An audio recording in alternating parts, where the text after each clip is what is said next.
حدیث کے اندر اللہ کے نبی علیہ السلام نے ذکر کی اہمیت کو بیان فرمایا کہ اللہ کی طرف سے کچھ فرشتے ایسے ہیں جو راستوں اور گلی کوچوں کے اندر چکر لگاتے رہتے ہیں۔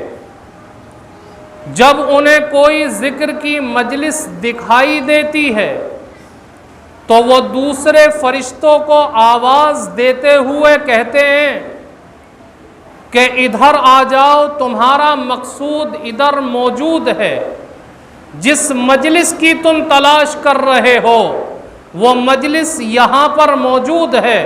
تمام فرشتے ان کی آواز سن کر کے اس مجلس کے ارد گرد جمع ہو جاتے ہیں اور اس مجلس کے اندر بیٹھ کر اللہ کا ذکر کرنے والوں کو اپنے پروں سے ڈھانپ لیتے ہیں، یہاں تک کہ فرشتے آتے رہتے ہیں، ڈھانپتے رہتے ہیں کہ آسمان تک پہنچ جاتے ہیں۔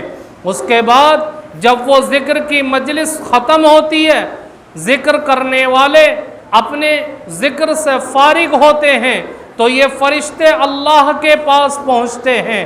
اللہ رب العزت معلوم کرتا ہے، جبکہ اللہ کو سب معلوم ہے، کیونکہ اللہ علیم بذات الصدور ہے، اللہ کائنات کے ذرے ذرے کا علم رکھتا ہے، اللہ کو ہر چیز کی خبر ہے، لیکن اس کے باوجود اللہ فرشتوں سے معلوم کرتا ہے۔ فرشتوں کہاں سے آ رہے ہو؟ فرشتے کہتے ہیں اللہ تیرے کچھ بندے فلاں جگہ بیٹھ کر تیرا ذکر کر رہے تھے، ہم اس مجلس سے فارغ ہو کر کے آ رہے ہیں۔ اللہ رب العزت کہتا ہے میرے فرشتوں یہ بتاؤ کیا میرے بندوں نے مجھے دیکھا ہے؟ فرشتے کہتے ہیں اللہ تیرے ان بندوں نے تجھے دیکھا نہیں ہے۔ تو اللہ کہتا ہے کہ اگر وہ میرے بندے مجھے دیکھ لیتے تو ان کا کیا حال ہوتا؟ فرشتے کہتے ہیں اگر اللہ وہ آپ کو دیکھ لیتے تو اور زیادہ آپ کو یاد کرتے، ہر وقت تیری تسبیح پڑھتے رہتے، ہر وقت تیری بڑائی بیان کرتے رہتے، ہر وقت تیری تحمید بیان کرتے رہتے۔ اللہ رب العزت پھر معلوم کرتا ہے فرشتوں یہ بتاؤ کہ میرے بندے کس چیز کی طلب کر رہے تھے؟ فرشتے کہتے ہیں کہ وہ جنت کا مطالبہ کر رہے تھے۔ اللہ کہتا ہے کیا انہوں نے جنت کو دیکھا ہے؟ فرشتے کہتے ہیں اللہ ان بندوں نے جنت کو نہیں دیکھا۔ تو اللہ کہتا ہے اگر وہ جنت کو دیکھ لیتے تو کیا حال ہوتا؟ فرشتے کہتے ہیں اگر تیری جنت کو دیکھ لیتے تو اور زیادہ تجھ سے جنت کو طلب کرتے، اور زیادہ جنت کی نعمتوں کو مانگتے۔ اس کے بعد اللہ پھر سوال کرتا ہے کہ فرشتوں یہ بتاؤ کہ میرے بندے کس چیز سے پناہ مانگ رہے تھے؟ فرشتے کہتے ہیں کہ وہ جہنم سے پناہ مانگ رہے تھے۔ اللہ کہتا ہے کیا انہوں نے جہنم کو دیکھا ہے؟ فرشتے کہتے ہیں جہنم کو نہیں دیکھا۔ تو اللہ کہتا ہے اگر جہنم کو دیکھ لیتے تو کیا حال ہوتا؟ فرشتے کہتے ہیں اللہ پھر اور زیادہ آپ سے جہنم سے پناہ مانگتے، تیرے عذاب سے پناہ مانگتے۔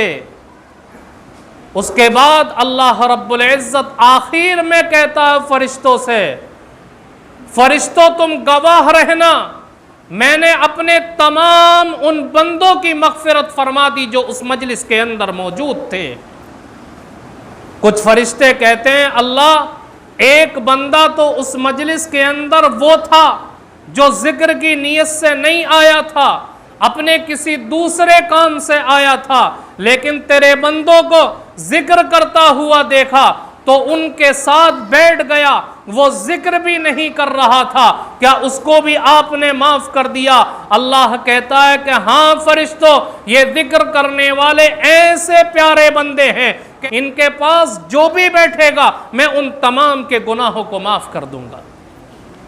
یہ اللہ کے ذکر کی اہمیت ہے۔ صحابہ کرام نے ایک موقع پر نبی کریم علیہ السلام سے سوال کیا اللہ کے نبی وہ کون سا عمل ہے جو اللہ کو سب سے زیادہ پسندیدہ ہے؟ آپ نے فرمایا کہ اللہ کو سب سے زیادہ پسند یہ ہے کہ تمہاری زبان اللہ کے ذکر سے تر رہے۔ ایک موقع پر آپ نے فرمایا کہ تمہیں موت اس حال میں آئے کہ تمہاری زبان کے اوپر اللہ کا ذکر ہو۔